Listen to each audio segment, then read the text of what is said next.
बद्री विशाल भगवान की जय। आज भगवान की कृपा से ज़्यादा से ज़्यादा लोगों का सानिध्य मिला। बहुत से लोगों के फ़ोन आए, लोगों ने संपर्क किया मेरे साथ कि सत्संग से मन को शांति मिलती है।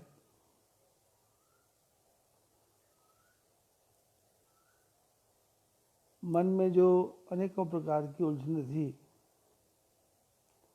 सारी उलझनें सत्संग से धीरे धीरे समाप्त हो रही हैं। दैहिक, दैविक, भौतिक ताप, तीनों तापों से शांति मिल रही है।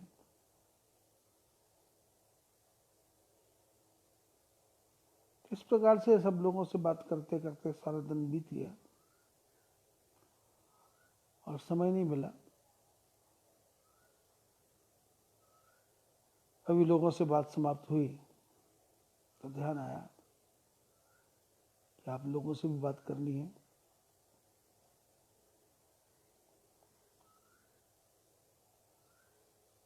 नारायण की कृपा से मौका मिला है और अद्भुत मौका है, और मौका नहीं, मौका ही मौका है। आप जितना चाहें भगवान का भजन कर लें। संतों ने तो कहा कि एक बार भी यदि भगवान को याद कर ले तो कल्याण हो जाए। कबीरदास ने तो यहां तक कहा कि सुपने हूं बरराए के, यह मुख निकसे राम, ताके पक्की पाहुनी मेरे तन को चाम। और रात को सोते समय यदि आदमी सोते सोते ही राम कह दे तो कबीर जी ने कहा, मेरी चमड़ी को निकाल करके उसके पैरों की जुती बना दो, मेरा कल्याण हो जाएगा। किसी ने कबीर से पूछा कि उसके राम से आपके तन की जूती का क्या तात्पर्य है, क्या सामंजस्य है, और आपको उससे क्या लाभ होगा? उसने तो सपने में वर्णा के बोल दिया। तो कबीर जी ने कहा कि सपने में वर्णा करके वही राम बोलेगा जो सारा दिन राम राम करता होगा। और आपने देखा होगा सपने में राम कभी नहीं आते। लोगों से बात करो तो बोलते हैं हमको सपने में नंगे आदमी दिखाई देते, सांप दिखाई देते, पीपल का पेड़ दिखाई देता, मरा हुआ बाप दिखाई देता, मरी हुई माँ दिखाई देती। लेकिन मेरे 66 साल के जीवन में और उसमें से लगभग 41 साल के जीवन में मैं लोगों से संपर्क में हूं, आज तक किसी ने मेरे को ये नहीं कहा कि हमको सपने में भगवान राम का दर्शन हुआ। जो सपने में भगवान आए, लोगों ने यही कहा कि पापी पाप दिखाई देता है, पुण्य दिखता ही नहीं है। बुरे बुरे सपने आते हैं, अच्छे सपने नहीं आते।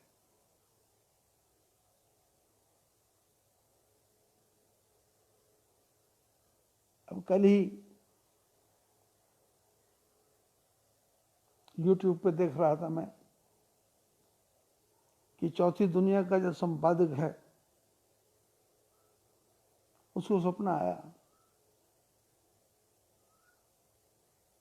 सारी दुनिया बंद है, खाने पीने का कोई प्रबंध नहीं, लोग भूख से मर रहे हैं। क्योंकि जो 24 घंटे जो विचार करेगा सपना उसको उसी का आएगा। परमात्मा का सपना कैसे आ सकता है? परमात्मा का सपना तब तो आएगा जब आपने एक बार तो परमात्मा को याद किया हो।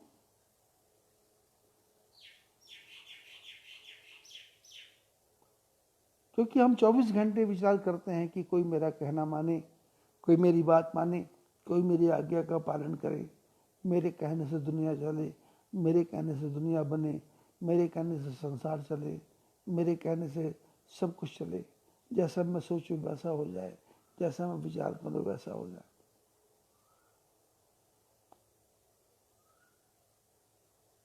और हमारे मन में विचार कैसे कैसे आते हैं? अब ये कोरोना वायरस फैला हुआ है, ये कुछ है नहीं। मैं पहले दिन से कह रहा हूं और कम से कम 3 महीने से कह रहा हूं, 4 महीने से कह रहा हूं। जनवरी, फरवरी, मार्च, अप्रैल हो गया, मैं गुजरात घूम आया, राजस्थान घूम आया, महाराष्ट्र घूम आया, भीलवाड़ा घूम आया, पंजाब घूम आया। जिन परिवारों में गया मेरे को तो कहीं नहीं दिखा कोरोना। तो जिन परिवारों में गया वो सारे भगवान के भक्त हैं, नारायण का स्मरण करते हैं, परमात्मा का चिंतन करते हैं। घर में चलिए यदि भोजन करते हैं तो अपने घर में से कोई मेहमान आता तो उसको भोजन कराते हैं।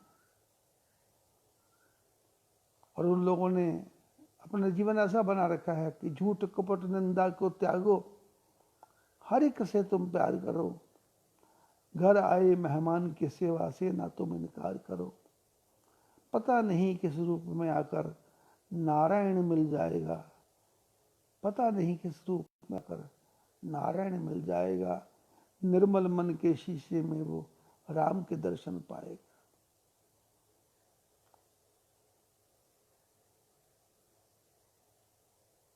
चार महीने से घूम रहा हूं मैं, और कोरोना तब से सुन रहा हूं।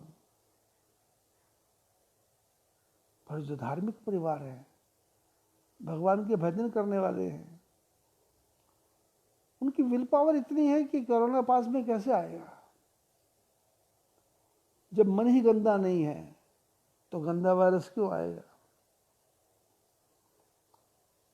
मन में 24 घंटे भगवान का चिंतन है, मन में 24 घंटे किसकी भलाई हो जाए, किसकी भलाई कर दूं, किसके लिए अच्छा कर दूं। सवेरे उठते ही राम राम करते हैं, दोपहर को सोते हैं तो राम राम करते हैं, भोजन करते हैं तो भोजन करने से पहले एक बार भोजन को प्रणाम करते हैं, और भोजन जब हो जाता है तो उसके बाद भी भोजन करने के बाद भी हाथ जोड़ के भगवान को प्रणाम करते हैं कि प्रभु तेरी कृपा है, तुमने मेरे को भोजन दिया, तुमने मेरे को भोजन करने का लायक बनाया। भोजन खाते समय भगवान का चिंतन, सोते समय भगवान का चिंतन, जागते समय भगवान का चिंतन, उठते बैठते सोते जागते। संतों ने तो कहा कि तू एक बार तो राम बोल, एक बार राम बोल। और राम निकलेगा कैसे?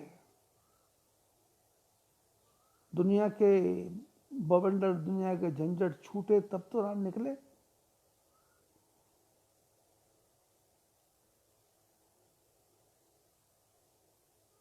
और अब जबकि भगवान ने सुंदर मौका दिया है,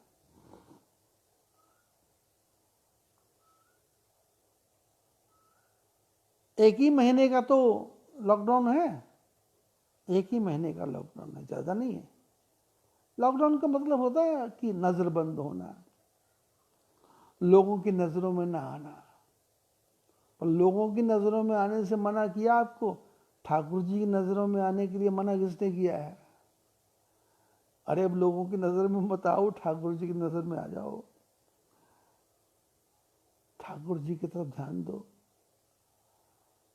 और जिस दिन ठाकुर जी की नज़र आप पर पड़ गई ना, तो फिर ये बीमारी की नज़र आप पर नहीं पड़ेगी, बीमारी फुर्र हो जाएगी।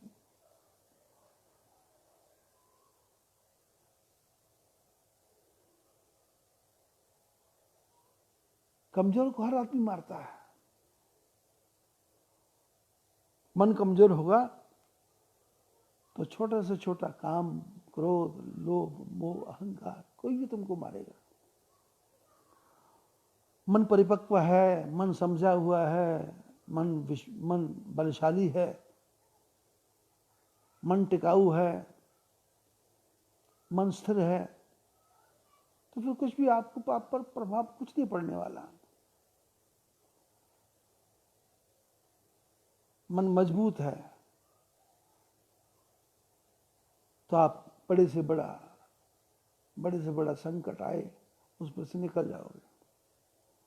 और ये मन को बलशाली कौन करेगा?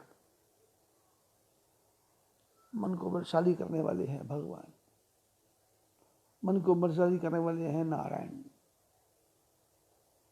और हमने नारायण को तो छोड़ ही दिया, हमने राधा स्वामी पकड़ लिया,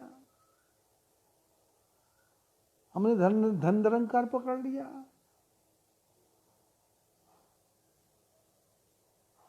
हमको पता लगे कि मुसलमान की मज़ार पर जाने से हमारा काम होता है तो हम मंदिर छोड़ के मुसलमान की मज़ार पर जाने को तैयार बैठे। आपने देखा होगा जो भी जवान लड़का है उसके पैर में काला धागा बंधा है, जो भी जवान लड़की है उसके गले में काला धागा बंधा हुआ है। जरा पूछ के देखो क्यों बांधा धागा, ये धागा क्यों बांधा है? तो लड़की पूछती बोलती मेरे को पता नहीं है, लड़का बोलता मेरे को पता नहीं। तो लड़की लड़के के माँ बाप से पूछो ये काला धागा क्यों बांध दिया? बोले किसी की नजर ना लगे। अरे इस बच्चे को किसी की नजर नहीं, तुम्हारी नजर ही खा जाएगी। माँ बाप की नजर पहले लगती है। बच्चे को ठाकुर जी के साथ जोड़ के रखो। ये काले धागे क्यों बांध रहे, ये पीले धागे क्यों बांध रहे? और मैंने देखा है, मेरा प्रैक्टिकल है कि दुर्गाष्टमी आए, रामनवमी आए, कोई त्योहार आए तो हम मौली बांध लेते हैं। घर में पूजा हो तो मौली बांध देते हैं, गृह प्रवेश हो तो मौली बांध देते हैं, कोई त्योहार हो, कहीं जाना हो, कुछ करना हो तो मौली बांध देते हैं। और मौली को तब तक नहीं खोलते जब तक वो सड़ ना जाए। अरे भैया तुम कर क्या रहे हो? हाथ में मौली क्यों बांध रखी है? 24 घंटे में निकालो, क्योंकि सबसे ज्यादा वायरस तो तुम्हारी इस मौली के अंदर घुस गए। तुमने पवित्र बंधन हाथ में बांधा, धागा हाथ में बांधा, नित्य प्रति आप शौच करने जाते हो, शौच करने के बाद में साबुन लगा के हाथ को धोते हो तो गंदा हाथ तुम्हारी मौली में लगता है, मौली में गंदगी घूमती है। और वो ये मौली तो तुम्हारी 6 महीने पुरानी हो गई। अब वायरस कहाँ ढूंढने जा रहे हो? चेहरे पे मास्क लगा लिया पर ये वायरस तो तुम्हारे हाथ में मौली के अंदर घुसा हुआ है। इस मौली को निकालो। हाथ में ये 6-6 अंगूठियां, 5-5 अंगूठियां तुमने बांध रखी हैं, और राहु की, केतु की, शनि की, चंद्रमा की, ये सब पखंड है। आपने मन को शांत करने के लिए चंद्रमा की अंगूठी मोती डाल लिया, आपने हकीक डाल लिया, आपने पुखराज डाल लिया, आपने मूंगा डाल लिया। और मूंगे की अंगूठी को जब सुबह लैट्रिन करने के बाद में हाथ धोए तो मूंगे की अंगूठी के ऊपर आपकी टट्टी का हाथ लग गया। कहां से सुख मिलेगा तुम्हारे को? कहां से शांति मिलेगी? बुद्धि नहीं है तुम्हारे पास में, दिमाग नहीं है तुम्हारे पास में। ये पंडितों का और सर्राफा का काम करने वाले नग बेचने वालों का घालमेल हो गया। इनकी अंडरस्टैंडिंग हो गई कि संसार दुखी है, इसको डराओ और डरा करके इसको पैसा कमाओ। मेरे को कई लोग मिले कि महाराज जी आपको तो 1000 लोग जानते हैं, आपको तो लाखों लोग जानते हैं, ऐसा करो हमारे ये पत्थर बिकवा दो, तो जितने पत्थर बिकेंगे तो हम 30% आपको देंगे, 50% आपको देंगे, 75% यहाँ देंगे। यहाँ तक की ऑफर मेरे पास आई, क्योंकि ये हकीक आप जाएंगे। मेरे को जाने का मौका लगा, क्योंकि मैं शुरू में गुजरात में गया तो गुजरात में जंबूसर गया। जंबूसर के पास में खंबात की खाड़ी,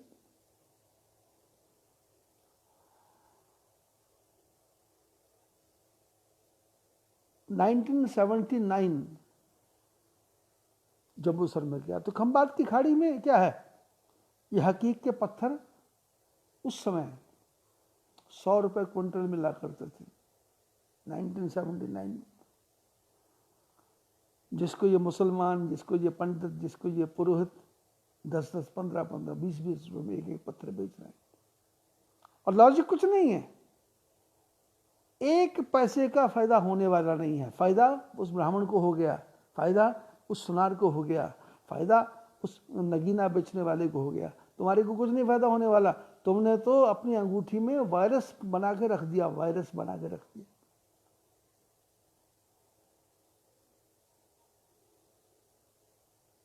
आप सब लोग तो ये हिंदू धर्म की बात आज कर रहे हैं। मैं तो 1979 में जब पहली बार जीवन में जंबूसर में कथा करने गया तो वहां पर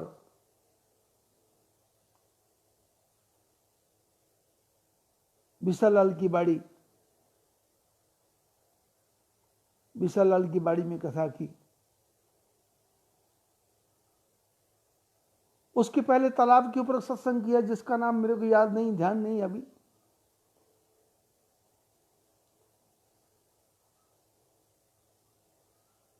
वहां डॉक्टर गायवाला थे, जयंतीलाल हंसी खुशी थे, चंपा बहन थी, और एक रेलवे में काम करने वाले गार्ड साहब थे।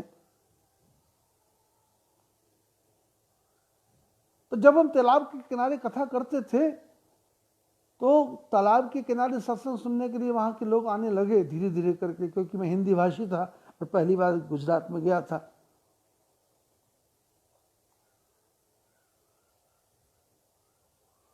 उस समय वहां की पॉपुलेशन, आबादी 24,000 थी, जिसमें से 16,000 हिंदू और 8,000 मुसलमान थे। छोटी बस्ती थी।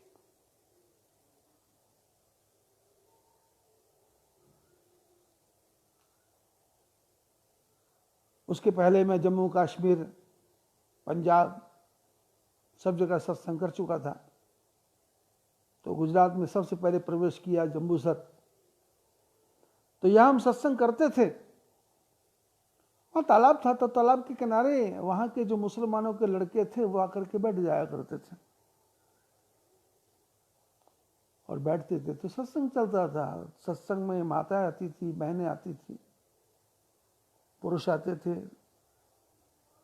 तो लड़के क्या करते, उन लड़कियों को टिप्पणियां करते, कुछ ना कुछ बात बोलते।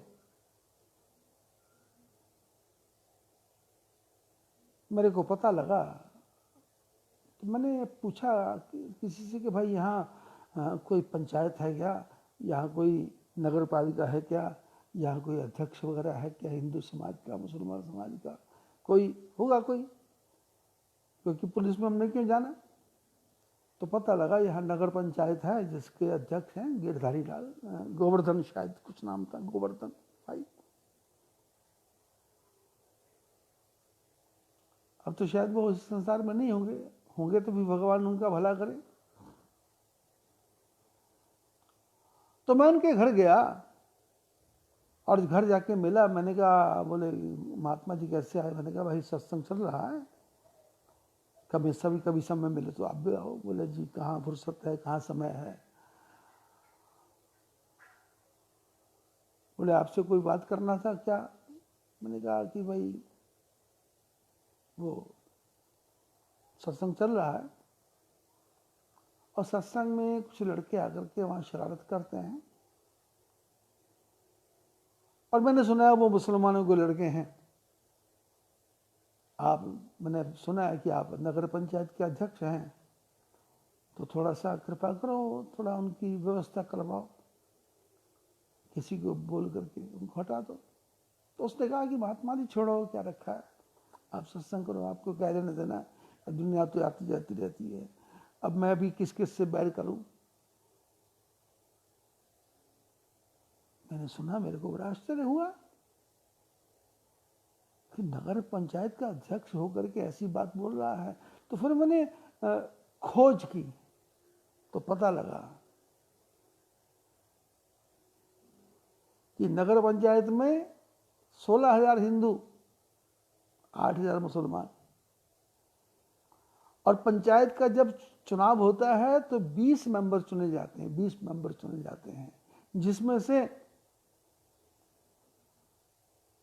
19 मुसलमान चुने जाते हैं और एक हिंदू चुना जाता है, गोवर्धन भाई। और सारे मुसलमान बड़ी चालाकी से क्या करते हैं, गोवर्धन भाई को अध्यक्ष बना देते हैं और ये 19 मुसलमान अपना ही काम करते हैं और 16,000 की आबादी हिंदुओं की मुंह देखती है और 8,000 मुसलमानों का काम हो रहा है। अभी आप कहीं टीवी में देखना, मेरठ में चावल बंट रहे हैं, पत्रकार जा रहे हैं, कौन ले रहा है चावल, मुसलमान। मुरादाबाद में पत्थर कौन चला रहा, मुसलमान। अलीगढ़ में पत्थर कौन चला रहा, मुसलमान। हिंदू तो झगड़ा चाहते ही नहीं है, हिंदू को तो झगड़ा करना सिखाया ही नहीं है। हिंदू को तो सिखाया है अरे कीड़ी को भी कुछ चीनी डाल दे। ब्राह्मणों के पास जाओ, महात्मा पहुंचे तो बोले काले कुत्ते को रोटी डाल दिया करो, गाय को रोटी डालो। और इन मुसलमानों को तो सिखाया है कि बकरे को मारना है और एक बार नहीं काटना, धीरे धीरे काटना है, तड़प तड़प के मरे। इनको बचपन से सिखाया जाता है कि दूसरे को कैसे तड़पाना है, दूसरे को कैसे दुख देना है, और उसको तड़पता देख कर इनको बड़ा हृदय में आनंद आता है, इनको हृदय में चैन आता है, इनकी घुट्टी में है। और ये कम होकर के फायदा उठाते हैं। कश्मीर का हाल आपने देखा, मोदी जी जो ये प्रयोग अभी कर रहे हैं, अमित शाह तो ये प्रयोग अभी कर रहे हैं, मैंने ये प्रयोग 1979 में किया। यदि आप में से कोई जम्बूसर जाए तो पूछना जा करके, रोहित गाय वाला,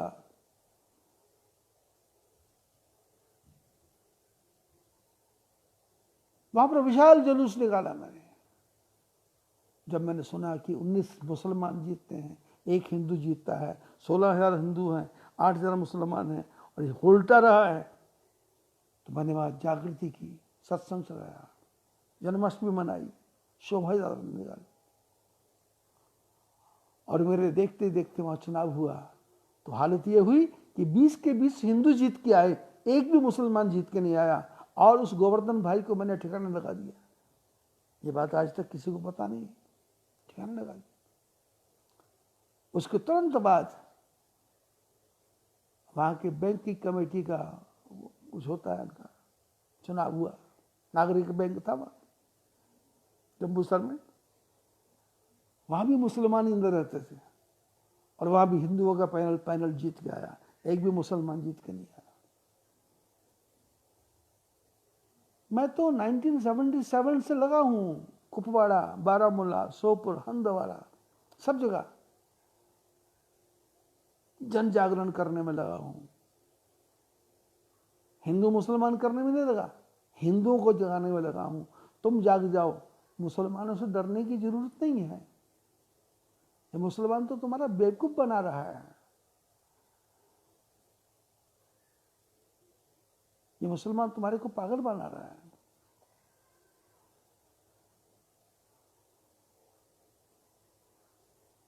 तुम सनातन धर्मी हो। तो ये मुसलमान तो मजहब है भाई, धर्म नहीं है, इसके पीछे क्यों पड़े हुए? मैंने गुजरात से ही कार्य शुरू किया, उसके पहले कश्मीर में शुरू कर दिया था, कुपवाड़ा, शोपुर, हंदवाड़ा, बारामूला, अवंतीपुरा, खीर भवानी, उधमपुर, रियासी, कटरा, जम्मू,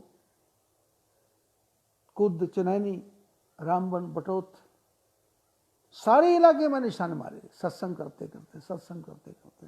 मैंने किसी का विरोध नहीं किया। जब मैं कश्मीर गया तो लोगों ने मेरे को कहा कि लाल कपड़ा देख करके वहां लोग मार देंगे। तो मैंने कहा, मैंने मन में सोचा, जाको राखे साइया, मार सके ना कोई, बाल न बांका कर सके, जो जग बैरी होए। अरे ये पाखंड के पीछे क्यों पड़े हो? आपने मौली बांध ली है तो 24 घंटे में उसको उतारो, शुद्ध बन के रहो। मास्क पहन लिया, सिर पे कपड़ा लपेट लिया, लेकिन हाथ की मौली में वायरस घुसा, कोरोना घुसा हुआ है, अंगूठे में कोरोना घुसा हुआ है, इनको निकाल के एक तरफ करो। ठाकुर जी की शरण में जाओ, अंगूठियों की शरण में नहीं जाओ। आपको तो यदि कोई कह दे ना कि मुसलमान की मज़ार पे जाने से कल्याण हो जाएगा, तो तुम तो मुसलमान की मज़ार पे भी जाने को तैयार हो। तुम्हारा मन स्थिर नहीं है, तुम्हारी आत्मा शांत नहीं है, तुम्हारा मन विचलित है, क्योंकि पाप ही इतने कर दिए हैं कि मन को समझ ही नहीं आ रही कि क्या करना है क्या नहीं करना है। मन को समझ ही नहीं आ रही है, मन भटक गया है।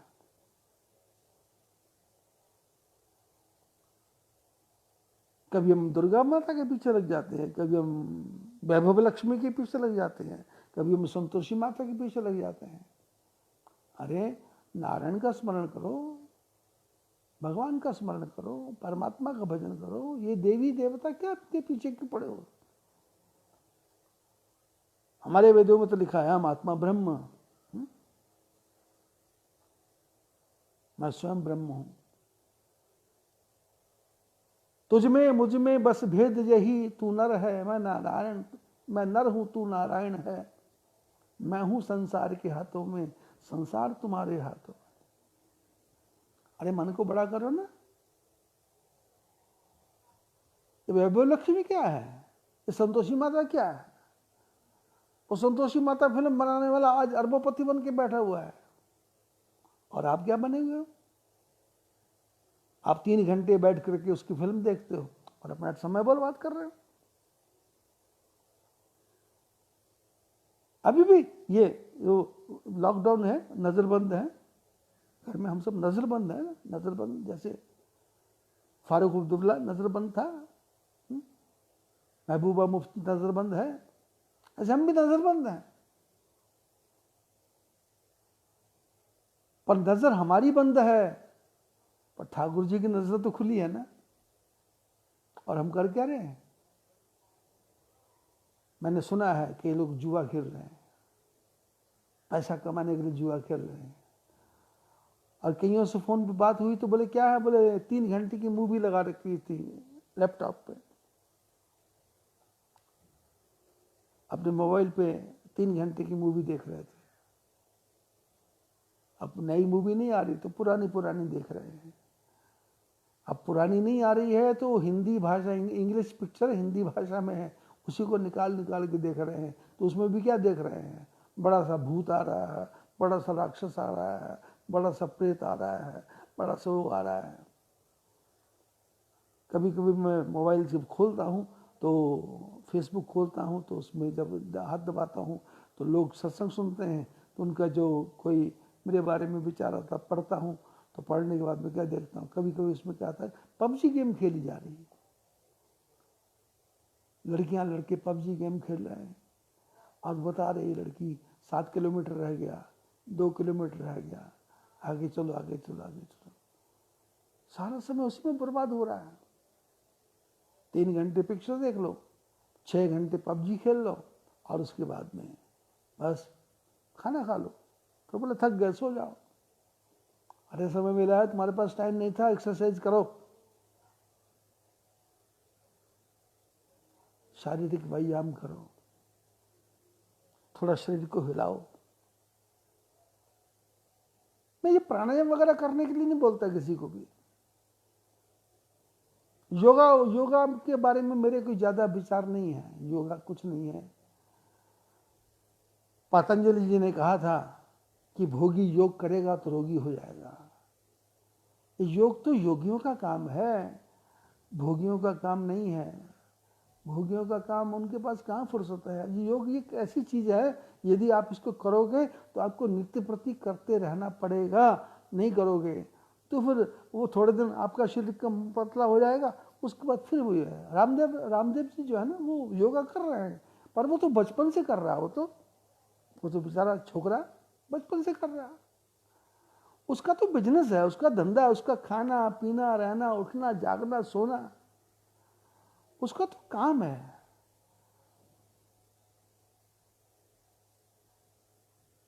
उसने इससे कमाना सीखा, उसने इससे पैसा बनाना सीखा, उसने आगे बढ़ना सीखा। गरीब जाट परिवार में पैदा हुआ लड़का,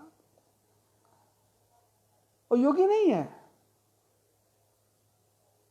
लेकिन टीवी वालों ने उसको योगी। जब भी कोई बात आती है, रामदेव जी आपके क्या विचार है? अरे रामदेव जी को अपने बारे में नहीं कुछ पता, किसी के बारे में क्या विचार रखेगा बेचारा।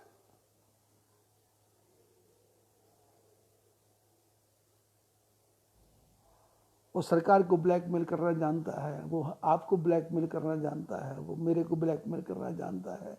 उसको हमारी तुम्हारी सबकी घुंडी समझ आ गई, गांठ समझ आ गई। हमारे मन में जो गांठ है, दुख की गांठ है, उसको उसने पकड़ लिया और उसको गांठ को पकड़ के दबाता है और पैसा कमाता है। 24 घंटे पैसा कमाता है। मैंने सुना है जो बिजनेस सक्सेस करते हैं, उसके दंत मंजन की जो डिब्बियां बनती हैं, उसके दंत मंजन की जो घी के पैकेट बनते हैं, वो जिस कंपनी में बनते थे वो कंपनी महाराष्ट्र की है। वो महाराष्ट्र की कंपनी का मैनेजर मेरे को बोलता था आज से काफी साल पहले कि हर महीने जितने भी डिब्बियां बनती उसका 2% मैं रामदेव के जीजा जी को देने जाता हूं। मैं बुराई नहीं करता, क्योंकि उसको धंधा करना आ गया, उसको तुमको नचाना आ गया, क्योंकि तुम तो बंदर हो, तुम तो मूर्ख हो। तुमको तो एक मुसलमान नचा देगा, तुमको तो एक ईसाई नचा देगा। वो इटली का पादरी, उसके जो फादर हैं, अपने बाप को बाप नहीं बोलते, हम उसको, उनके ईसाइयों को जो महात्मा, उसको फादर बोल रहे हैं, बाप बोल रहे हैं। फादर पूरी दुनिया में क्या बोल रहे थे, सब घर घर जाकर के वो बाइबल बांटते हैं, तो क्या बोलते हैं? ईसा को मानो, सारे दुख दूर हो जाएंगे। अब कोरोना कहाँ दूर हो रहा है? सबसे ज्यादा उस रोम में, उस इटली में सबसे ज्यादा लोग मर रहे हैं। कहाँ गई फादर की भविष्य, फादर की बातें कहाँ गई? कौन फादर, कैसा फादर? तुम्हारे पाप को पकड़ लिया इन्होंने, और पाप इसलिए है कि तुम्हारा मन पक्का नहीं है, तुम्हारा मन मजबूत नहीं है, तुम्हारा मन दृढ़ नहीं है। मैं योगा की ज्यादा पक्ष में नहीं हूं, क्योंकि योगा, पतंजलि योग सूत्र आप पढ़ो, उसमें क्या लिखा हुआ है? ये योग तो योगियों का काम है, भोगियों का काम नहीं है। आप एक्सरसाइज करो, ये भ्रामरी, ये प्राणायाम, ये ऊपर नीचे सांस करना, पेट अंदर बाहर करना,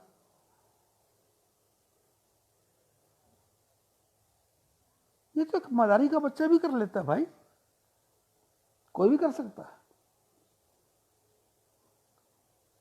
अब छोटे बच्चों को लगा तो बचपन में शरीर को टेढ़ा कर देगा, कोई भी आसन कर लेगा। 84 आसन क्या है, वो तो 84 लाख आसन कर लेंगे। मैं योगा की तरफ ज्यादा नहीं जाता, मैं तो बोलता हूं मन को भगवान में लगाओ, एक्सरसाइज करो, थोड़ा शरीर का वर्क करो, ये समय मिला है, पर तुम तो 24 घंटे बैठ करके अब टीवी के सामने पिक्चर देखोगे। ये कोरोना आया कि ये रोना क्या आ गया, तुम्हारा तो 24 घंटे का रोना शुरू हो गया। घर में एक गिलास भी उठा के रखने नहीं, पानी भी तुमको वही चाहिए, रोटी भी तुमको वही चाहिए, पकौड़े बना लो, समोसे बना लो, खीर बना लो, आलू बोंडा बना लो, बोंडा बना लो, ये बना लो, हाँ वो क्या बोलते हैं वो, इडली बना लो। फिर नित्य प्रति नया नया पकवान चल रहा है, और जो पकवान पकाना था वो तो हम पका नहीं रहे। वो पकवान क्या था, वो तो है भगवान की भक्ति। खैर मैं दूसरी बातों की तरफ चला गया, पर ये भी जरूरी था, ये भी जरूरी था, क्योंकि हाथ में आप मोली बांध रहे हैं, आप सोच रहे हैं ये मोली आपकी रक्षा करेगी। मैंने देखा कि लोगों ने पीले रंग का धागा बांधा, बोले क्या है, बोले बगलामुखी। अरे बगलामुखी कुछ नहीं है, कुछ नहीं बगलामुखी। ये वायरस के, सब वायरस के कीटाणुओं की जगह है, इनको निकालो, बाहर करो, हटाओ इनको सबको। आपके मन में भगवान की भक्ति है तो आपका मन इतना परिपक्व है कि आपकी आंधी कुछ नहीं बिगाड़ सकती, आपका तूफान कुछ नहीं बिगाड़ सकता, भूकंप आपका कुछ नहीं बिगाड़ सकता। ठाकुर जी की इतनी कृपा आपके ऊपर है। तो कल के प्रसंग में मैंने आपको बताया था कि कुंती ने अपने बच्चों को, पांचों पांडवों को भगवान कृष्ण को अर्पण कर दिया, और अर्पण ऐसा किया कि उसको पूरा भरोसा है मेरे बच्चों की रक्षा परमात्मा करेंगे, और भगवान ने की रक्षा। तो दुर्वासा ऋषि आए, कितने तरीके से, कितनी टेक्निक से, कितने कितने कितने कितने तरीके के साथ में बाहर से बाहर दुर्वासा ऋषि को भेज दिया। और भगवान कृष्ण कहते हैं गीता में, भगवान कहते हैं जो मेरा भजन करता है उसको मैं ददामी ददामी बुद्धि योगम तम, जो मेरा भजन करेगा उसको मैं बुद्धि योग देता हूं, उसको मैं दिमाग देता हूं। जब दिमाग आ जाएगा, और दिमाग भी प्रेजेंट माइंड चाहिए, प्रेजेंट माइंड। 3 प्रकार की बुद्धि होती है, एक चमड़ा बुद्धि, दूसरी रबड़ बुद्धि, तीसरी तेल बुद्धि। चमड़े के अंदर आप कील से छेद कर दो तो चमड़े को खींचोगे तो खींचता नहीं है, छेद वैसे का वैसे रहता है, आप उसमें से आंख से देख सकते हो, ना छोटा होगा ना बड़ा होगा। और दूसरा रबड़, उसमें आप छेद कर दो, खींचोगे तो छेद बड़ा हो जाएगा, छोड़ोगे तो छेद वैसे का वैसा। तीसरा तेल बुद्धि, बाल्टी में पानी रखा है, उसमें आप एक बूंद तेल डाल दें, वो तेल पूरा एक क्षण में फैल जाएगा, खटाक से फैल जाएगा, तुरंत फैल जाएगा। ऐसे हमारे अंदर भी भगवान की कृपा से 3 बुद्धि हैं। कई लोग तो चमड़े की बुद्धि वाले हैं, समझते नहीं हैं, जितना मर्जी समझाओ वो लकीर के फकीर हैं, उनको तो 2 दूनी 4, 4 दूनी 4 बस उतना ही करना है।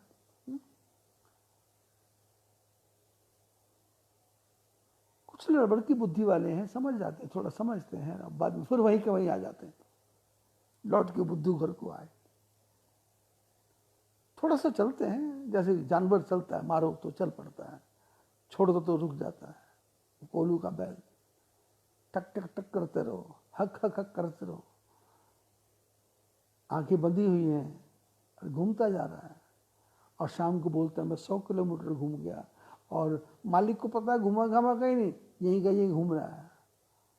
और ये घूमता कब है, जब पीछे से मार पड़ती है। रबड़ बुद्धि और तेल बुद्धि, एक बात समझाओ तो तुरंत समझता है, और जीवन में कभी उस बात को भूलता ही नहीं है। लगातार उस बुद्धि, उसकी बुद्धि काम करती है, लगातार उसकी बुद्धि काम करती, एक क्षण के लिए भी नहीं भूलता, बस समझाना है। एक किताब पढ़ लेगा, दिमाग में बस जाएगी। रटना नहीं है, बार बार रिपीट नहीं करना है। तेल की बुद्धि, और तेल की बुद्धि कब आएगी? भगवान जब कृपा करेंगे। इसको बोलते प्रेजेंट माइंड। हम लोगों के पास में एब्सेंट माइंड है।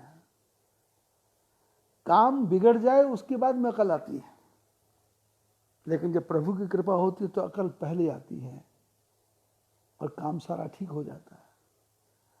और हमारे पास अकल क्या है? एब्सेंट माइंड है, प्रेजेंट है ही नहीं, कुछ नहीं।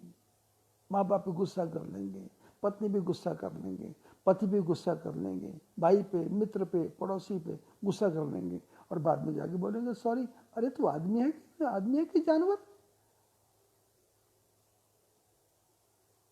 संतों ने कहा जो कभी गलती ना करे उसे भगवान कहते हैं।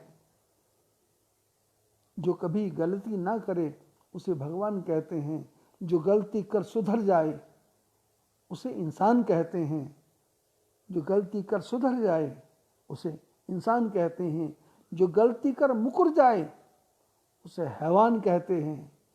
जो गलती कर मुकर जाए उसे हैवान कहते हैं, और जो गलती कर अकड़ जाए उसे शैतान कहते हैं। अब विचार तो करो, आप कौन सी कैटेगरी में हैं? भगवान तो मेरे को लगते नहीं आप, और हो भी नहीं सकते। और इंसान होना तो बहुत बड़ी बात है। आप तो शैतान और हैवान की कैटेगरी में हो। माँ बाप से झगड़ा करके बाद में सॉरी।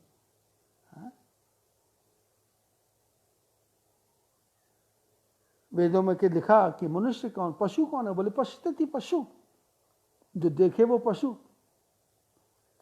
बोले मनुष्य कौन? तो वेद ने कहा मनुष्य वो जो देख करके चलता है, समझता है, विचार करता है और समय अनुकूल काम करता है, वो मनुष्य है। 10 आदमी बैठे हुए हैं और आप जा रहे हो, और कहीं हल्की सी ऊंची नीची जगह है और आपका ध्यान नहीं है, आप गए, आपको हल्की ठोकर लगी तो आप गिरते गिरते बचे। तो जितने लोग बैठे सबके मुंह से उस समय एक ही शब्द ध्यान बात निकलेगी, अरे भैया ध्यान से, अरे भाई ध्यान से। सब मिलके एक ही बात बोलेंगे। वो 10 आदमी बैठे हुए, आप दोबारा आए, फिर उसी जगह आकर के आपको वही झटका सा लगा, तो 10 में से 10 ही लोग बोलेंगे अरे भाई देख के चलो, देख के चलो क्या कर रहे। और आप तीसरी बार आए, फिर वहीं आकर के आपको झटका लगा, तो सब एक ही बात बोलेंगे, अंधा हो गया है क्या? आंखें नहीं है क्या? मनुष्य एक बार उसको गलती करने की छूट है, क्योंकि संतों ने कहा हर ऐब से तो पाक है प्रभु की एक जात। हर ऐब से तो पाक है प्रभु की एक जात, बंदा तो गुनाहगार है चाहे बेगुनाह भी हो। ये तो गुनाहों का पुतला है, इसके तो नस नस में गुनाह है। इसकी तो आंख भी गुनाह करती, कान भी गुनाह करता, इसका शरीर भी गुनाह करता है। चलता है तो गुनाह, उठते बैठते सोते जागते पाप ही पाप तो हो रहा है, पुण्य हो कहाँ रहा है?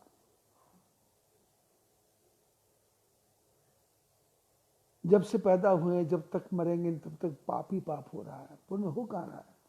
कौन कर रहा पुण्य?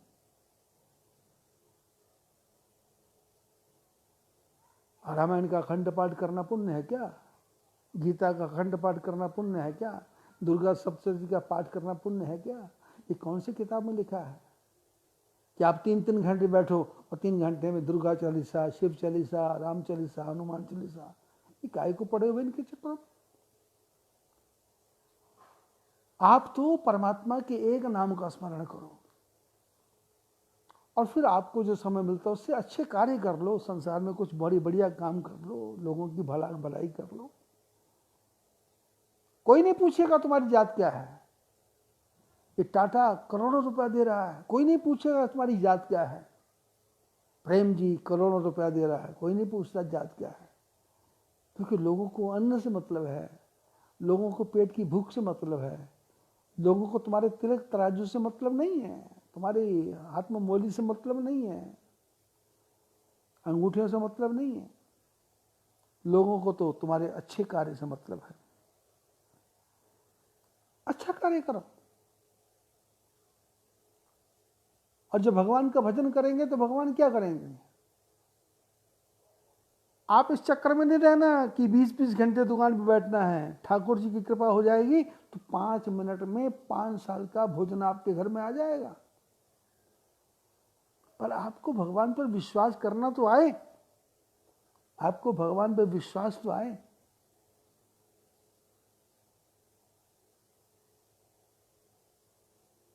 मैं समाज में घूमता हूं, मेरे टच में कम से कम 5,000 परिवार तो होंगे, और 5,000 परिवारों को मैंने भगवान की कृपा से ऐसे ऐसे चमत्कार दिखाए हैं, ऐसे ऐसे चमत्कार दिखाए हैं कि वो उनका मेरे पे विश्वास है। लेकिन जब कभी घूम के मैं वहां वापस जाता हूं तो पता लगता है कि फलां के पास गए थे, फलां के पास गए थे, फलां के पास गए थे। तो अब उनको क्या बोलूं मैं, क्यों गए? क्योंकि उनका मन है कि गुरुजी तो साल भर बाद आएंगे, बीच में रक्षा कौन करेगा? अरे भाई, तुमको मैंने भगवान की कृपा के झरने के नीचे बिठा दिया ना। ये जो तुमको गुरु मंत्र दिया है, ये परमात्मा के नाम के स्मरण का मंत्र दिया है, जो मंत्र मैंने तुम्हारे को दिया है, ये मैंने नहीं दिया, मेरे गुरुजी ने मेरे को दिया। और वो मंत्र गुरुजी को गुरुजी के गुरु ने दिया, और मंत्र पता नहीं लाखों साल से चला आ रहा है, मैं जप रहा हूं, मेरे 5,000 से ज़्यादा शिष्य परिवार जप रहे हैं, मेरे गुरुजी के जो शिष्य हैं हजारों की संख्या में वो जप रहे हैं, और ऐसे हमारे गुरु परंपरा भी करोड़ों करोड़ों लोग जप रहे हैं। वो मंत्र मैंने तुमको तुम्हारे को दिया है, मैंने मंत्र नहीं दिया। कभी किसी से बात होती है तो लोग बोलते हैं आशीर्वाद दो महाराज, तो मैं बोलता हूं मैंने कहा आशीर्वाद? अरे बेटे, मैंने तो तुम्हारे को आशीर्वाद के झरने के नीचे बिठा दिया, और ऐसा आशीर्वाद दिया जो 24 घंटे आएगा, 24 घंटे आएगा, हर क्षण आएगा। पर तुम अनुभव तो करो, आंख खोल के देखो तो सही, रोज आशीर्वाद का झरना बह रहा, आनंद स्रोत बह रहा, तू क्यों उदास है? और आशीर्वाद के झरने के नीचे बैठ के राम का दास क्यों उदास? भगवान के दास को उदास होने की क्या जरूरत है? हल्का सा झोंका तुमको दुखी करके चला जाता है, हल्की से किसी की बात तुमको दुखी करके चली जाती है, क्यों? एक तरफ तुम बोलते हो जैसी भगवान की इच्छा, दूसरा आप विचलित हो जाते हो, क्यों? यदि कोई बुरा बोल के गया तो समझ लेना हमारा कोई पाप बोल के चला गया, यदि किसी ने धोखा दे दिया तो समझ लेना हमारा कोई पाप था, कोई पूर्व जन्म का संबंध था, तो उसने बोल दिया, कोई बात नहीं, बच्चा है।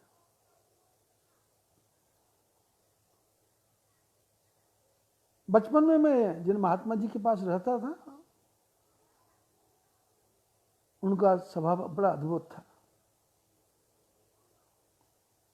मेरे से बहुत प्यार करते थे। 17-18 साल की उम्र में मैं उनके पास चला गया था। हरिद्वार में अवधूत मंडल आश्रम है विशाल, उनके जो अधिपति महामंडलेश्वर महेश्वर देव जी महाराज, उनके सानिध्य में रहा।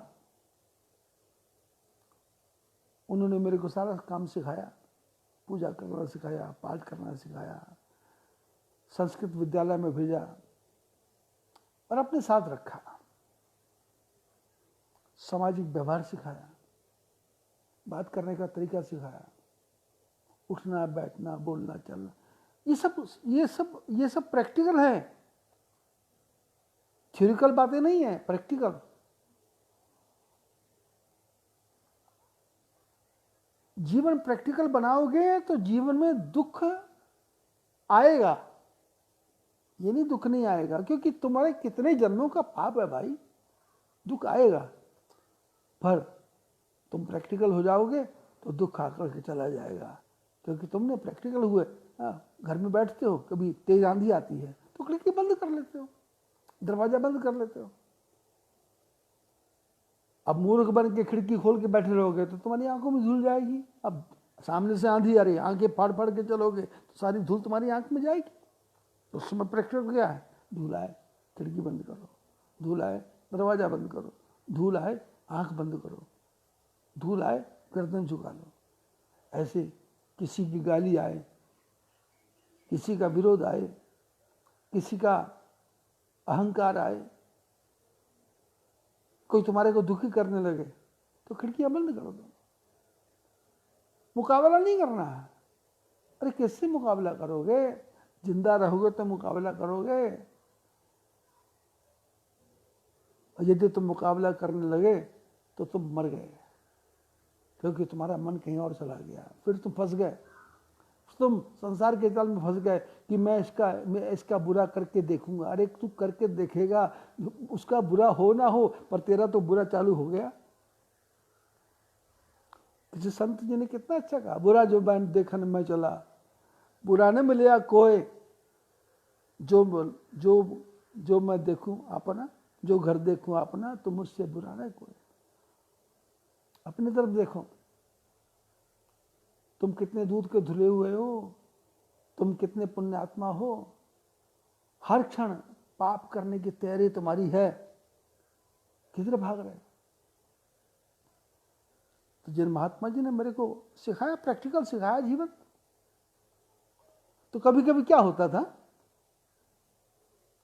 अब बड़े बड़े महात्मा थे, सब महामंडलेश्वर थे, मिलते थे, हरिद्वार में भंडारे होते, आज भी होते हैं।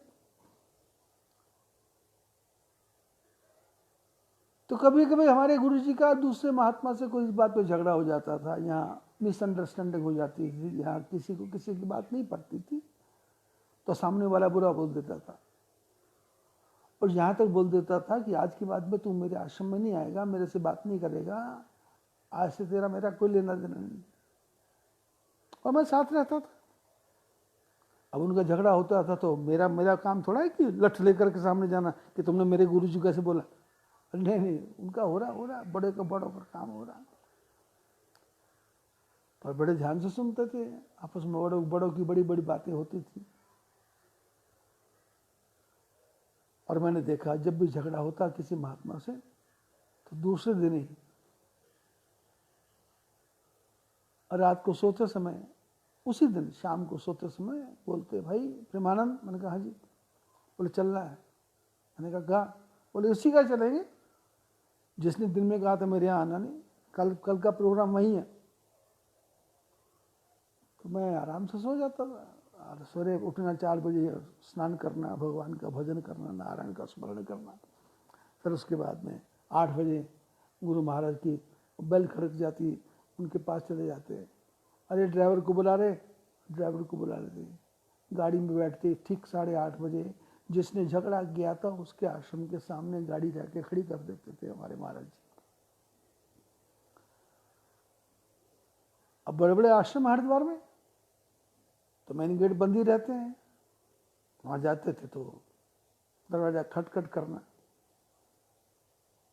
नौकर आके दरवाजा खोलता था, महाराज जी आए हैं, तो नौकर प्रणाम करता था, मेरे को प्रणाम करता था, हम भी प्रणाम करते थे।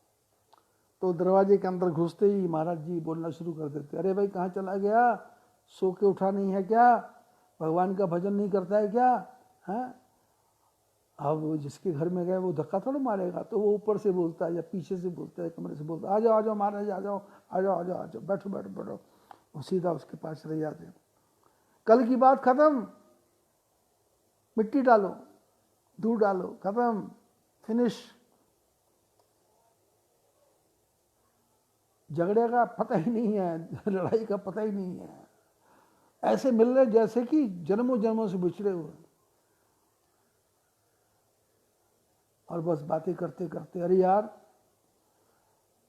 मैंने इसको लड़के को बोला चलो उसके पास चलते हैं, अपने आश्रम की चाय का पीना, आज तो चाय उसी के यहाँ पियेंगे। और चाय भी पी लेंगे और वो हलवा भी बना लेगा तो हलवा भी खा लेंगे और पकौड़े तो बन ही जाएंगे। तो क्या होता कि सामने वाला कुछ भी बनाने को तैयार नहीं है और महाराज जी की बातें ऐसी कि हलवा भी बन जाता, पकौड़े बन जाते, चाय पी लेते और पीते पीते 9, 9:30, सवा पौने 10 बज जाते हैं। जब पौने 10 बजते तो घर वाला सोचता भाई अब ये बला छूटेगी, ये चला जाएगा, कहानी ख़त्म हो जाएगी। और जब पौने 10 बजते तो भाई ऐसा करो, प्रेमानंद मैंने कहा क्या? बोले ऐसा करो भाई अभी आश्रम में जाके क्या करेंगे, भोजन करके जाएंगे। अब जो और मुसीबत पड़ गई, आप यार बोलिए मत। जो आदमी कहता तो बात मत करना, उसको भोजन भी बनाना पड़ रहा है और भोजन बनाना तो पूछ लेता वो क्या खाओगे? अरे वो क्या खाना भाई, वो बना लो, तुम कढ़ी पकौड़ा बना लो, थोड़ा पुलाव वगैरह बना लो, और वो ऐसा करो खीर बना लो, खीर अच्छा होती, खीर अच्छी होती है। हाँ, मेरे को बड़ी स्वाद लगती है और इस लड़के को अच्छी लगती है, मेरा ड्राइवर भी खीर पसंद करता है। अब वो जो कुछ भी बोलने वाला नहीं बेचारा खीर भी बना रहा है, रोटी पूड़ी भी बना रहा है, सब्जी बना रहा है, कढ़ी बना रहा है, चावल पुलाव बना रहा है। 1 बजे तक भोजन बना और भोजन करने के बाद में अरे भाई कब तो पेट भर गया, अब कहाँ सोएंगे, चलो ऐसा करो आराम कर लेते हैं। तो मेरे को बता रखा था कि भाई जब मैं ऐसा बोलूँ तो बोलना चलो आश्रम में चलो, वहीं जाके सोएंगे। तो फिर अब मैं बोल देता महाराज जी चलो आश्रम में चलते हैं, गाड़ी अपने पास में। अरे चलो चलो चलो चलो आश्रम में चलते हैं। हाँ अरे भाई अच्छा ठीक है, भोजन हो गया, चाय हो गई, चले आश्रम में। तो वो हमारे यहाँ नियम है महात्मा में, जब भोजन बंद करते हैं तो वो एक जिसको बोलते हैं दक्षिणा वगैरह वो देते हैं। तो उस जमाने में 100 रुपये बहुत होता था। 73-74 की बातें हैं, क्या 70 की बातें हैं, 1970 की बात है, 1969, 1970, 71 की बातें हैं। 100 रुपये बहुत होता था। आज के 5,000, 10,000 के बराबर था 100 रुपये।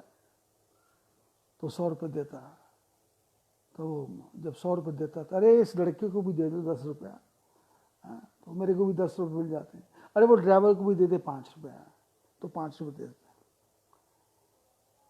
और गाड़ी में बैठते वापस आते हैं। तो जिसने कल झगड़ा किया था वो झगड़ा करके पछता रहा है कि किससे मैंने बैर बोल ले लिया, ये तो मेरा 500 रुपये का नुकसान करके चला गया।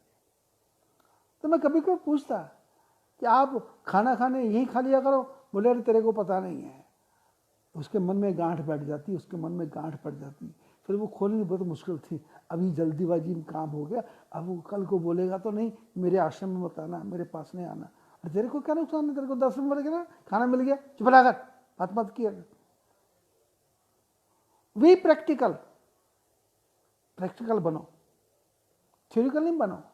शिव चालीसा पढ़ ली, हनुमान चालीसा पढ़ ली, दुर्गा चालीसा पढ़ ली, दुर्गा शब्द के बाद इनमें कुछ नहीं रखा, इनमें कुछ नहीं रखा। टाइम वेस्ट मत करो। आपके गुरु जी ने जो गुरु मंत्र दिया उसका जप करो। आप बच्चों को गेम खेलने को मना कर रहे हैं और खुद वैभव लक्ष्मी का व्रत कर करके वो फालतू की किताब लेके बैठ रहे हैं। ये भी तो गेम है, पंडितों की गेम। आप बच्चे को बोलते पबजी मत खेल, आप क्या कर रहे हैं? पीपल के पेड़ के नीचे जाकर दीपक जला रहे हो। शनिवार को शनि जी के मंदिर में जाते हो, मंगलवार को हनुमान जी के मंदिर में जाते हो, गुरुवार को किसी और मंदिर में जाते हो। अरे इतनी जगह घूमने की क्या जरूरत है जब एक ही जगह सब कुछ मिल रहा है, जब एक ही जगह सब कुछ मिल जाने वाला है, तो इतना क्यों भटक रहे हो?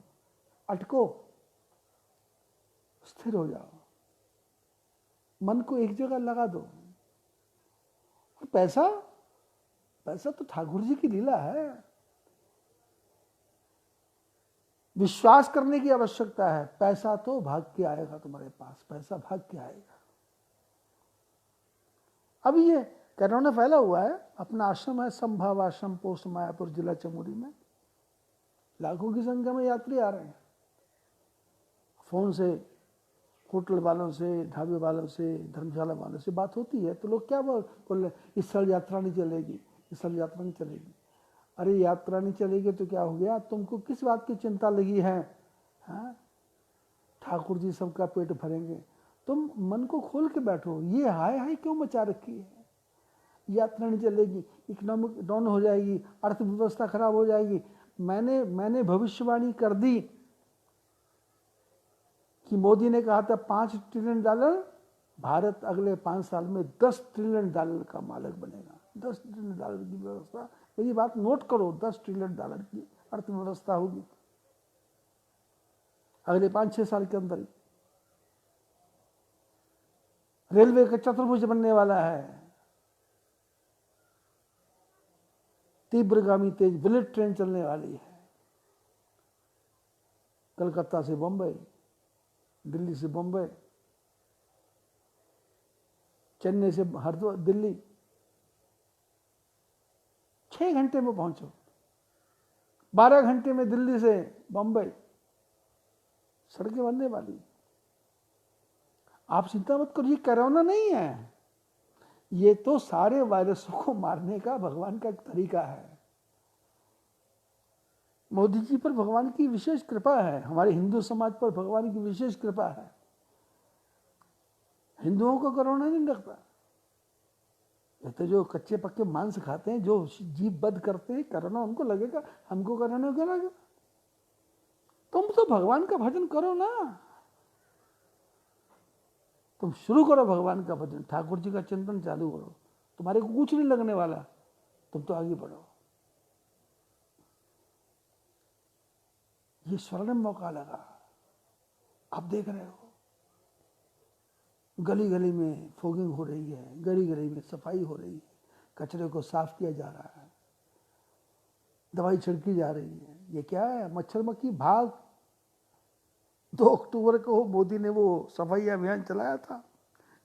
भगवान ने कहा तेरे से सफाई नहीं होगी, मैं सफाई करता हूँ, तू सफाई क्या करेगा, मैं सफाई करता हूँ।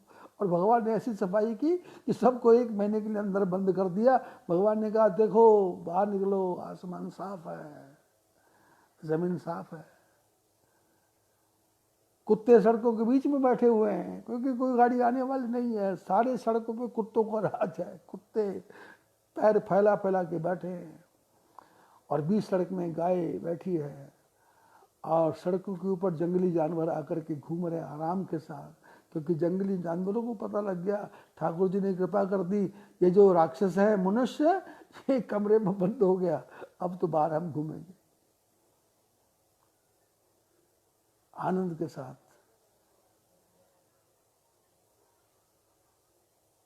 $10 ट्रिलियन की अर्थव्यवस्था होने वाली है, स्वर्णिम चतुर्भुज बनने वाला है, चौड़ी चौड़ी सड़कें बनने वाली है। आप जितने लोग हैं उनके लिए बद्री, केदार, गंगोत्री, यमुनोत्री में 15,000 करोड़ की रोड बन रही है।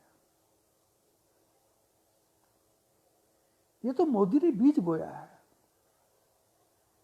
उसने कहा कि मोदी ने कहा सफाई करना, ठाकुर जी ने कहा तेरे से नहीं होगी, तूने सोच लिया है, मैं करता हूं। आपने सुना होगा 2013 की तरफ जाओ, 2013 उस समय सुप्रीम कोर्ट ने कहा था कि गंगा नदी के किनारे, नदियों के किनारे 200 मीटर तक कोई भी अपना मकान नहीं बनाएगा। सुप्रीम कोर्ट का ऑर्डर था, पर किसी ने नहीं माना, किसी ने नहीं ध्यान नहीं दिया। तो ठाकुर जी को पता लगा कि सुप्रीम कोर्ट कहता है कि 200 मीटर के एरिया में कोई मकान नहीं बनना चाहिए, तो उन्होंने एक अद्भुत काम किया। उन्होंने केदारनाथ में ऐसी झील को फाड़ा कि 200 मीटर के एरिया में जितने मकान थे हरिद्वार तक, सब सफा चट हो गए। भगवान ने कहा सुप्रीम कोर्ट से नहीं होगा, मैं सुप्रीम कोर्ट का बापू पर बैठा है। वो ठाकुर जी ने कहा ले सब साफ, सब साफ, पर केदारनाथ के मंदिर को माफ। केदारनाथ के मंदिर का एक भी पत्ता नहीं जला, और जितने भी चारों तरफ वो धंधा करने वाले, बिजनेस करने वाले, झूठ बोल बोल के पैसा कमाने वाले, जितने भी वो मठ मंदिर छोटे छोटे बने थे, वो सारे के सारे भगवान ने उड़ा दिए। बोले झूठ नहीं चलेगा, चलो उड़ो जहां से, लो भागो। सबको सबको 3 सेकंड में खत्म कर दिया।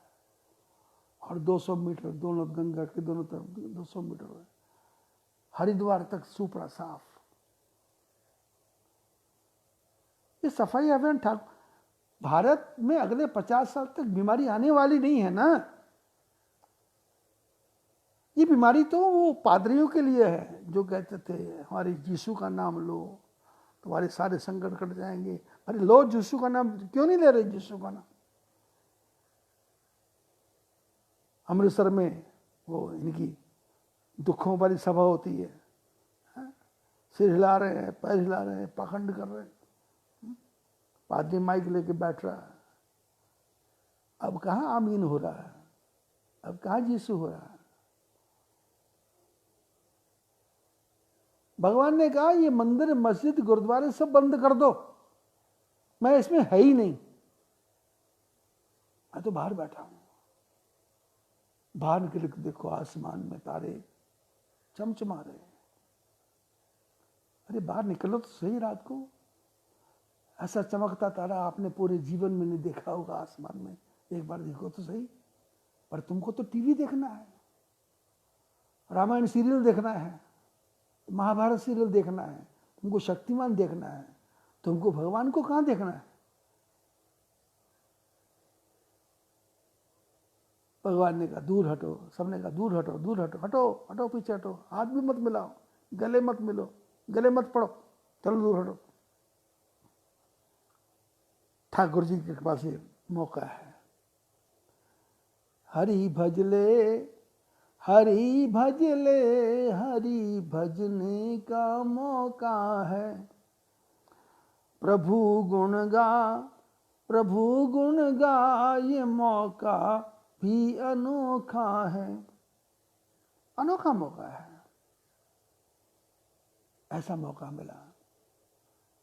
और कुंती समझ गई थी बच्चों को पैदा करना पांडु के बस में नहीं है, बच्चों को पालना पांडु के बस में नहीं है। जिस परमात्मा ने बच्चे दिए वही पालेगा, तो देने वाले कृष्ण हैं और पालने वाले भी कृष्ण हैं। और कुंती ने अपने बच्चों को ठाकुर जी के हवाले कर दिया, और हवाले ऐसा किया कि मुसीबतों का पहाड़ टूट गया। पर पांडवों ने कभी ठाकुर जी से प्रार्थना नहीं की, मुसीबतों का पहाड़ टूट रहा है। मैं देखता हूं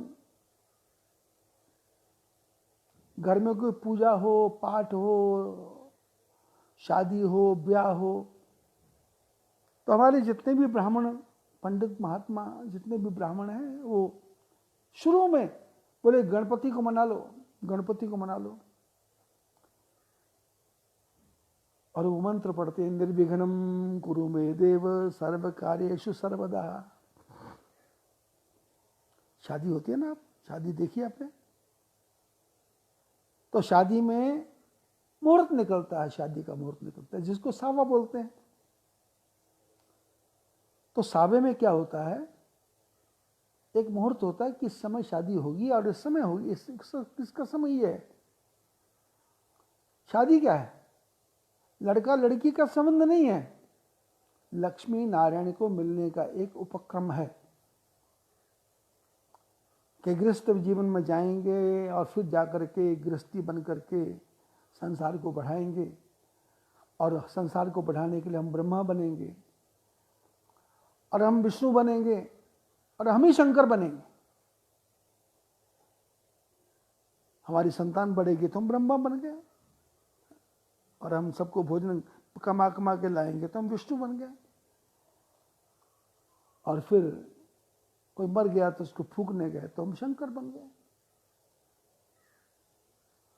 तो ये लड़का लड़की का संबंध क्या है, यह है लक्ष्मी नारायण के मिलने का समय।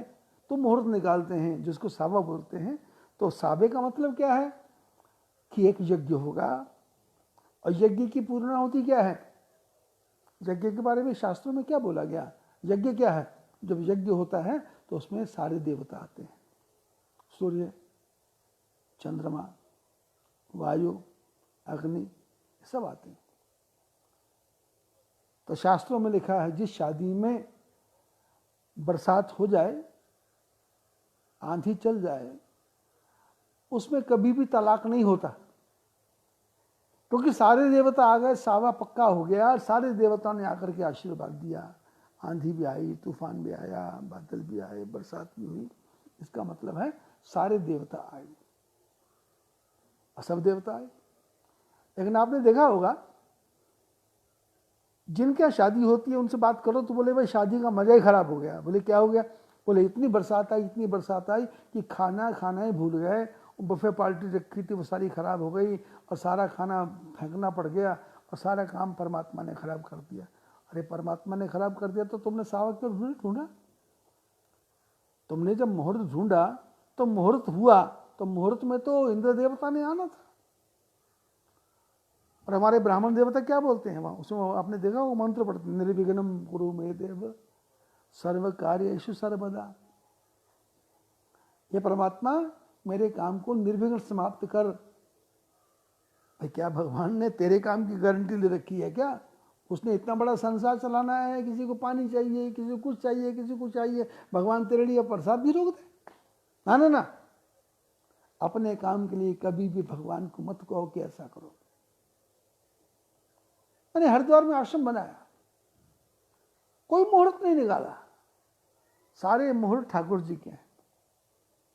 मैंने अपने जीवन में बद्रीनाथ के रास्ते में आश्रम बनाया। आज ठाकुर जी की कृपा से 2 लाख स्क्वायर फीट में वो आश्रम का कंस्ट्रक्शन वर्क है। 2 लाख स्क्वायर फीट। 1000 यात्री आ जाए तो उसके ठहरने की व्यवस्था है। उसको बनाना मैंने कब शुरू किया? श्राद्धों में, 1989 श्राद्धों में शुरू किया। लोगों ने मेरे को, वहां के ब्राह्मणों ने कहा मुहूर्त निकालो। मैंने कहा मुहूर्त नहीं, ठाकुर जी की जब कृपा हुई उसे काम शुरू कर दो। और काम ऐसा शुरू किया, मकान बनकर तैयार। आज हजारों आदमी आ रहे हैं। 2013 में जब केदारनाथ में उत्पात मचा था, हजारों की संख्या में लोग मेरे पास रहे। अभी जब यात्रा चलती है तो हजारों की संख्या में लोग याद रहे। अभी कोरोना है, सारे भारत में काम बंद है, पर मेरे आश्रम में काम चालू है। व्हाइट वॉश हो रहा है, सब काम बंद पड़े, पर मेरे पास जो नौकर है मैंने किसी को निकाला नहीं। व्हाइट वॉश करो। तुम अपनी दिहाड़ी क्यों खराब करें? अपने बच्चों के लिए पैसा कमाओ। आज उनके खाते में 10-10 हजार रुपये डाल दिया। कोई हिमाचल का है, कोई नेपाल का है, कोई बिहार का है, सबके खाते में 10 हजार डाल दिए। लोग बोलते हैं यात्रा नहीं चलेगी। यात्रा नहीं चलेगी, तुम चिंता क्यों कर रहे हैं? ध्यान रखना, परमात्मा जब देता है तो आपसे संभाला नहीं जाएगा। तेरे दरबार की ऊंची निराली शान वो देखी, तुझे देता नहीं देखा मगर झोली भरी देखी। विश्वास तो करो। अब उस विश्वास के लिए तुमको क्या करना पड़ेगा? भगवान का भजन करना पड़ेगा, नारायण का स्मरण करना पड़ेगा, ठाकुर जी के मंत्र का जप करना पड़ेगा। बाकी बातें कल। बद्री विशाल भगवान की जय।